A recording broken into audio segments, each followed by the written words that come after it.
መንግስት ባመቻቸልኝ ኮንትራክት ተሰጥቶኝ በጣም አመሰግናለሁ። ከዚህ በፊት ስራ የለኝም።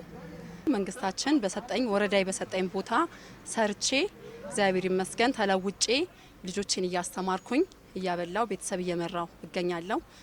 ለውጥ አለኝ። መጀመሪያ ስጀምር በ5000 ብር ነበር የተደራጀሁበት። በባህል ልብስ ነው። ስራ አልነበረኝም። በተደራጀሁበት በጣም ተጠቃሚ ነኝ። ምክንያቱም አሁን እዚህ ላይ ሳፍ ነው። ምክንያቱም የቤት ኪራይ ስትከፍል ብዙ ችግሮች አሉበት። የቤት ኪራይ ሳትከፍል ግን ጥቅም ነው የምታገኘው። ስለዚህ እኔ ከነበርኩበት አሁን በጣም ተለውጫለሁ። መጀመሪያ እቃችን ዘግተን በኮንፊደንስ ሄደን እንድንሰራ ተጨማሪ ግብዓት እንድናደርግ ረድቶናል። ውጤታማ ነኝ። በጫማና አልባሳት በዚህ በሚታዩ ተሰራ ገብታ ለልጆች ይዘ መግባት አንድ አይደለም። ምክንያቱ እቤት ስትል ተንቀሳቅሰው መንግስትን ጠይቀው በመንግስት ምንም